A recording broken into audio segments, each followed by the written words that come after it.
एक सल्तनत में बादशाह का वज़ीर था। वज़ीर हर काम में यही कहता था कि बादशाह इसमें अल्लाह की ज़रूर कोई हिकमत होगी। एक बार बादशाह की उंगली कट गई। वज़ीर ने वही बात कही कि बादशाह इसमें अल्लाह की कोई हिकमत होगी।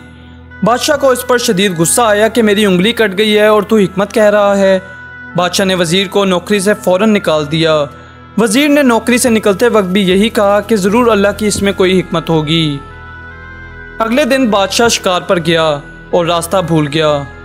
भटकते भटकते उसको बुत परस्तों ने पकड़ लिया और कहने लगे कि हम तुझे अपने बुत के नाम पे काटेंगे, हमारा बुत बहुत खुश होगा।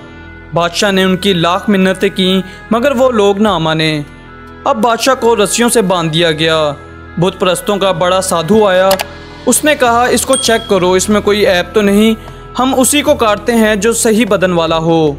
जब बादशाह को चेक किया गया तो उसकी उंगली कटी हुई थी तो उसे फ़ौरन छोड़ दिया गया। बादशाह अपनी बादशाहत पर वापस आया और वज़ीर को बुलाया। वज़ीर आ जाओ, मेरी समझ में अल्लाह की हिकमत आ गई है। अगर मेरी उंगली ना कटती तो वो लोग मुझे अपने बुत के नाम पर काट देते। अल्लाह का शुक्र है मेरी उंगली की वजह से मेरी जान बच गई। वज़ीर ये बताओ, मैंने तुम्हें नौकरी से निकाला, इसमें क्या हिकमत थी? वज़ीर ने कहा बादशाह आप शिकार पर मुझे ही साथ लेकर जाते थे, वो आपको तो छोड़ देते, मुझे काट देते। आपने नौकरी से निकाला, इसमें अल्लाह की हिकमत से मेरी जान बच गई। हम नहीं जानते कि हमारे घर में परेशानी क्यों आती है, हमारे ऊपर मोहताजी क्यों आती है, हम बीमार क्यों होते हैं।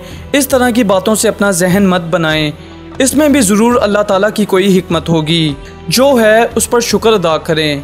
उम्मीद करते हैं नाज़रीन ये वीडियो आपको पसंद आई होगी और आपके लिए सबक आमोज़ भी ज़रूर साबित हुई होगी।